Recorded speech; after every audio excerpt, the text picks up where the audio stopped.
আদি অনাদি ধাৰাবাহিকখনৰ আজি নিশা আহিবলগীয়া এপিছডৰ প্ৰম' মুকলি হৈছে। আজিৰ প্ৰমৰ প্ৰথম ভাগত আমি দেখিবলৈ পাইছোঁ আইতাকে কৈ আছিল, চি নিজৰ ভনীয়েৰজনীক আজিলৈকে তই চিনি নাপালি। তাৰপিছত আমি প্ৰমত দেখিবলৈ পাইছোঁ ধুনে কৈ আছিল, তোক মই চাই আছোঁ, ইউ জাষ্ট ৱেইট এণ্ড ৱাটছ, মই কি কৰোঁ। তাৰপিছত আমি প্ৰমত দেখিবলৈ পাইছোঁ ৰদালি কৈ আছিল, আইতা ইমান ডাঙৰ কথা এটা সহ্য কৰিব নোৱাৰিব। তেতিয়া লীনাই মাত দিছিল, হ'ব আমি কিবা ব্যৱস্থা কৰিম নহয় তেনেকুৱা কিবা এটা হ'লে।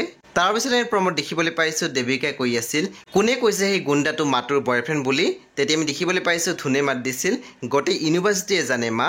সেই বন্ধু বান্ধৱীসকল আজি নিশা 9 বজাত ৰং টিভিত আহিবলগীয়া আদি অনাদি ধাৰাবাহিকখন খুব বেছি ইণ্টাৰেষ্টিং হ'বলৈ গৈ আছে। আপোনালোকে চাবলৈ একেবাৰে নাপাহৰিব। পৰৱৰ্তী আপডেটৰ বাবে আপোনালোকে মোৰ চেনেলটো ছাবস্ক্ৰাইব কৰি কাষত থকা বেল আইকন টিপি দিবলৈ একেবাৰে নাপাহৰিব। আৰু প্লিজ আপোনালোকে মোৰ ভিডিঅ' এটা লাইক কৰি দিব।